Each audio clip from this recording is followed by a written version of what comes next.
India में अगर कोई किसी का मर्डर कर देता है तो उसे मिनिमम से मिनिमम सजा उम्र कैद की तो होती ही होती है। लेकिन अगर यही सेम चीज रोड एक्सीडेंट्स में देखी जाए कि कोई किसी को अपनी कार या ट्रक के नीचे कुचल के उसे मार देता है तो फिलहाल के लॉ के हिसाब से जो उसको मैक्सिमम सजा होगी वो सिर्फ 2 साल की होगी। अगर आप गूगल पे ये सर्च करोगे कि पूरी दुनिया में सबसे ज्यादा जो एक्सीडेंट्स होते हैं वो कौन सी कंट्री में होते हैं तो सबसे टॉप पे नाम इंडिया का आएगा। पॉपुलेशन वाइज तो हम सबसे आगे हैं ही, चाइना को भी हम पॉपुलेशन में पीछे छोड़ चुके हैं, लेकिन यहाँ रोड एक्सीडेंट्स में भी इंडिया ही सबसे ऊपर है। NCRB की एक रिपोर्ट के अकॉर्डिंग 2022 में पूरे इंडिया में टोटल 1,68,000 लोगों की डेथ सिर्फ रोड एक्सीडेंट की वजह से हुई है।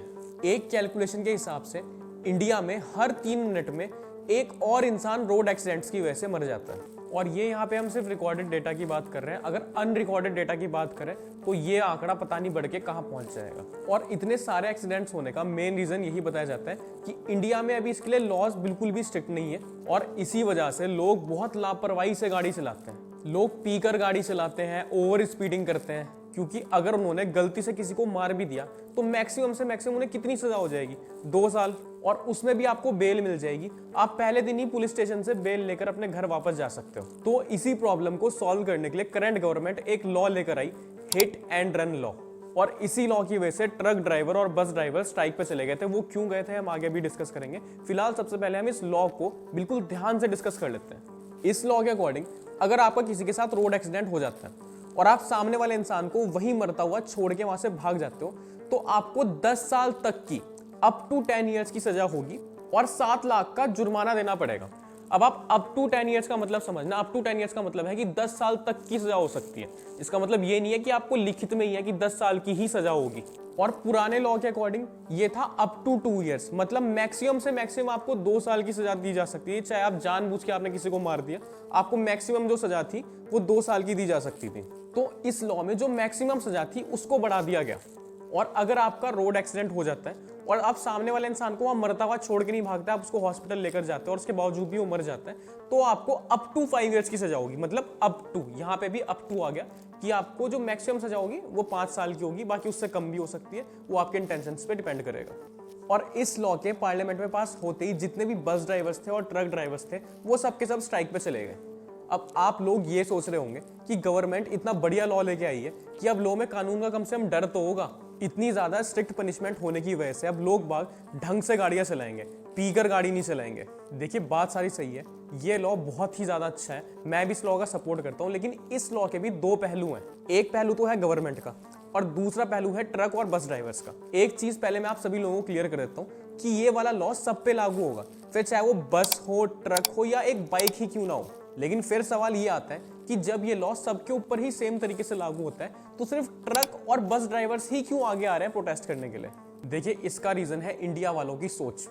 इंडिया में अगर कोई भी रोड एक्सीडेंट होता है तो गलती हमेशा बड़ी गाड़ी वाले की ही निकाली जाती है। अब आप मान लीजिए कि एक कार और ट्रक का एक्सीडेंट होता है तो उसमें जाहिर सी बात है कि जो ज्यादा नुकसान होगा वो कार वाले का ही होगा। लेकिन गलती हमेशा ट्रक वाले की तो रहती नहीं, कार वाले की भी गलती हो सकती है। हो सकता है कि वो रॉन्ग साइड चल के आ रहा हो सकता है कि एकदम से उसने कुछ टर्न ले लिया हो, कि मतलब 1% भी गलती ना हो ट्रक वाले की और बिना बात में वो फंस जाएगा। क्योंकि यही कड़वा सच है कि इंडिया में जिसके चोट लग जाती है ना एक्सीडेंट में, उसको तो लोग बेचारा बना देते हैं, और जो बिल्कुल ठीक ठाक से चल रहा होगा और उसकी गाड़ी बड़ी है, वो ट्रक में चल रहा है, उसके चोट नहीं लगी तो उसे एकदम क्रिमिनल की नजरों से सब देखने लग जाते हैं। तो जो सबसे बड़ी गाड़ी होती है वो होती है ट्रक और बस ड्राइवर्स की, तो इसीलिए वही लोग प्रोटेस्ट करने के लिए सबसे पहले आगे आ रहे हैं। और दूसरा ये भी रीजन है कि उनका रोज का ही ट्रैवल करने का काम है, उनकी जॉब ही रोज ट्रैवल करना है इधर से उधर, तो इस वजह से उन्हीं के एक्सीडेंट होने के चांसेस ज्यादा रहते हैं। और ड्राइवर्स को इस चीज में भी कंफ्यूजन हो गया कि ये जो अप टू 10 ईयर्स और अप टू 5 ईयर्स बोला गया, उन्हें ये लगा कि अप टू 10 ईयर्स मतलब कि भाई 10 साल की ही सजा होगी अगर हम किसी को मार देते हैं गलती से, चाहे सामने वाले की गलती क्यों ना हो। और अप टू 5 ईयर्स मतलब कि 5 साल की ही होगी कि अगर हम किसी को मार के हॉस्पिटल भी ले जाते हैं, वहां पे वो मर जाता है, हम अपनी तरफ से भलाई भी करते हैं, उसके बावजूद भी 5 साल की सजा होगी। तो वो एक कंफ्यूजन हो गया कि अप टू का वो डिफरेंस नहीं समझ पाए। लेकिन इस लॉ में ये 7 लाख रुपए का जुर्माना वाली बात लिखी गई है, ये ट्रक ड्राइवर्स के लिए काफी मुसीबत खड़ी कर सकती है। क्योंकि 7 लाख रुपए एक साथ एक ट्रक ड्राइवर जो 10 से 15 हजार रुपए महीना कमाता है, 7 लाख रुपए एक साथ हो सकता है उसके साथ पुश्तों ने भी ना देखे हो। तो ये जो पॉइंट है तो सच में ध्यान देने वाला पॉइंट है। और ड्राइवर्स को एक पॉइंट की और चिंता बहुत ज्यादा सता रही है कि अगर किसी ट्रक ड्राइवर का रोड एक्सीडेंट हो जाता है तो उसके बाद ये कहा गया है कि उसे वहां पर रुक के उसे हॉस्पिटल लेके जाना पड़ेगा जिसका उसने एक्सीडेंट किया है। लेकिन दिक्कत यहाँ पर ये आ जाती है कि जब रोड में एक्सीडेंट हो जाता है और सामने वाले को बहुत बुरी तरीके से चोट लग जाती है, तो लोग बाग जो ट्रक ड्राइवर होता है ना, उसे पीट पीट के इतना ज्यादा मार देते हैं कि उसे जिंदा नहीं छोड़ते। आप में से ज्यादातर लोगों ने ये चीज कभी ना कभी देखी होगी कि रोड में कोई छोटा मोटा सा भी एक्सीडेंट होता है तो लोग बाग ट्रक ड्राइवर को निकाल के पकड़ के मारने लग जाते हैं। तो इन्हीं रीजंस की वजह से ट्रक ड्राइवर का वहां पे रुकना तो बहुत ही ज्यादा मुश्किल है, क्योंकि अगर वो रुका तो हो सकता है कि भीड़ गुस्से में आकर उसको जान से मार दे। तो ट्रक ड्राइवर्स जितनी भी चिंता यहाँ पे कर रहे हैं वो अपनी जगह बिल्कुल सही है, क्योंकि गलती अगर सामने वाले की होगी तो फिर ये लोग प्रूव कैसे करेंगे कि गलती सामने वाले की है। और इस पूरी की पूरी प्रॉब्लम का सिर्फ एक सॉल्यूशन है, वो भी मैं आगे वीडियो में बताऊंगा। अभी पहले मैं गवर्नमेंट की साइड की बात करता हूँ। देखिए, नो डाउट गवर्नमेंट के इंटेंशन इस कानून को लेकर बहुत अच्छे हैं, क्योंकि जो करंट लॉ है उसमें मैक्सिमम सजा हम किसी को दे सकते हैं, वो 2 साल की दे सकते हैं, उससे नहीं दे सकते। अब मान लो सारी ही गलती सामने वाले बंदे की है, कोई ट्रक हो कार हो, उसी गलती है, रॉन्ग साइड चला रहा है, पी के चला रहा है, और उसके बावजूद भी उसको खाली हम 2 साल की ही मैक्सिमम सजा दे सकते हैं। किसी की जान ले रहे हो आप और मैक्सिमम 2 साल, तो इस बात का तो कोई सेंस बनता नहीं है। लेकिन गवर्नमेंट को और भी सारे सिनेरियोज देखने चाहिए, क्योंकि मैक्सिमम टाइम जो रोड एक्सीडेंट होने का मेन रीजन बनकर बाहर निकल कर आता है वो है खराब सड़कें। इतनी खराब रोड्स पे इतने सारे गड्ढे हैं, बल्कि गड्ढों के नाम पे कुएं हैं, और अब सड़कों पे गड्ढे हो रहे हैं। गवर्नमेंट ने जिसको ठेका दिया है, मतलब जो कंस्ट्रक्टर है जिसने रोड पूरी कंस्ट्रक्ट करी है, उसकी गलती है। तो अगर कोई कंस्ट्रक्टर खराब रोड बना रहा है तो आप उसके लिए भी तो कोई स्ट्रिक्ट लॉज बनाइए। अब अगर खराब रोड की वजह से एक्सीडेंट हो रहा है तो मेन जो बंदा जिम्मेदार है वो तो कंस्ट्रक्टर ही होगा। तो इन लोगों के लिए भी कुछ स्ट्रिक्ट लॉज बनने चाहिए। अब मैं इन सारी प्रॉब्लम्स के मेन सॉल्यूशन के बारे में बात कर लेता हूँ, जिस सॉल्यूशन से ट्रक ड्राइवर्स की जो ये वाली प्रॉब्लम है कि मान लीजिए गलती सामने वाले की हो, तो हम क्या करेंगे।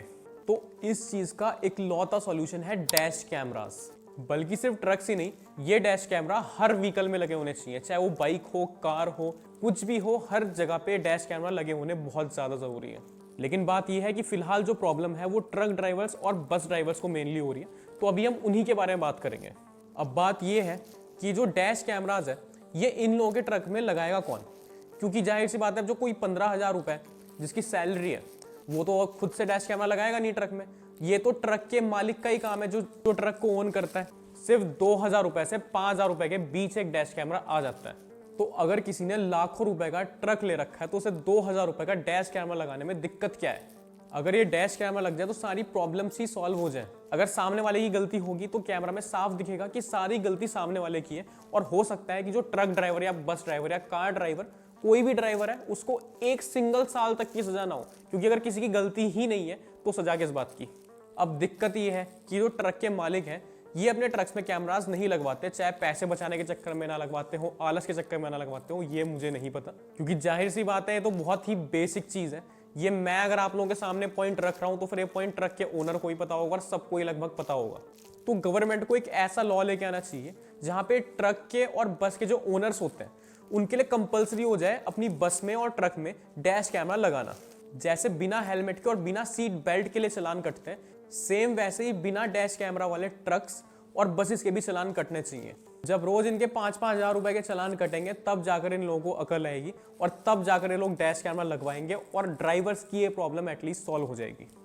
तो अगर हम इस पूरे के पूरे केस में देखें तो ना गवर्नमेंट की गलती है और ना ट्रक ड्राइवर्स की गलती है। गलती जो मेन है वो है ट्रक के ओनर्स की, और जो मेन कंस्ट्रक्टर है जो रोड को इतना खराब कंस्ट्रक्ट करते हैं, बीच में पैसे खा लेते हैं, उनकी। तो इस प्रॉब्लम का फाइनल सॉल्यूशन यही है कि सरकार रोड में बिना डैश कैमरा की गाड़ियों को चलने ही ना दे, और जो ड्राइवर्स हैं वो बिना डैश कैमरा की गाड़ियों को चलाना ही बंद कर दे।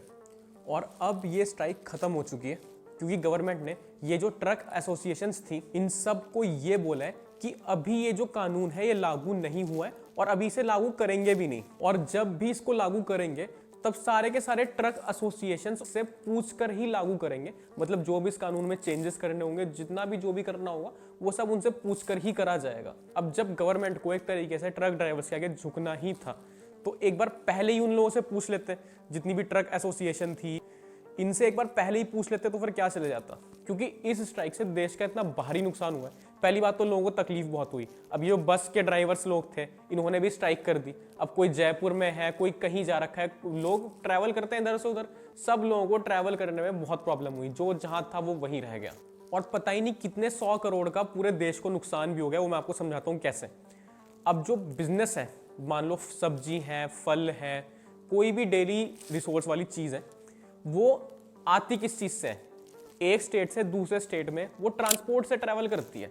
अब जब ट्रांसपोर्टर्स ने स्ट्राइक कर दी तो एक जगह से दूसरी जगह सप्लाई पहुंच नहीं पाई, लोगों का सामान नहीं बिक पाया, पेट्रोल पंप से पेट्रोल की किल्लत तक होने लग गई थी।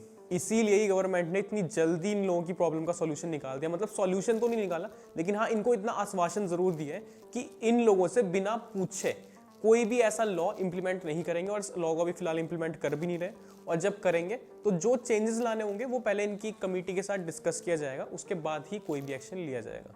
लेकिन हाँ ये बात भी सच है कि इंडिया से एक्सीडेंट्स की जो संख्या है उसको कम करने के लिए ये hit and run law implement होना बहुत ज़्यादा ज़रूरी है। चाहे थोड़े बहुत मॉडरेशंस, थोड़े बहुत चेंजेस करके इंप्लीमेंट हो, लेकिन इंप्लीमेंट होना बहुत ज़रूरी है।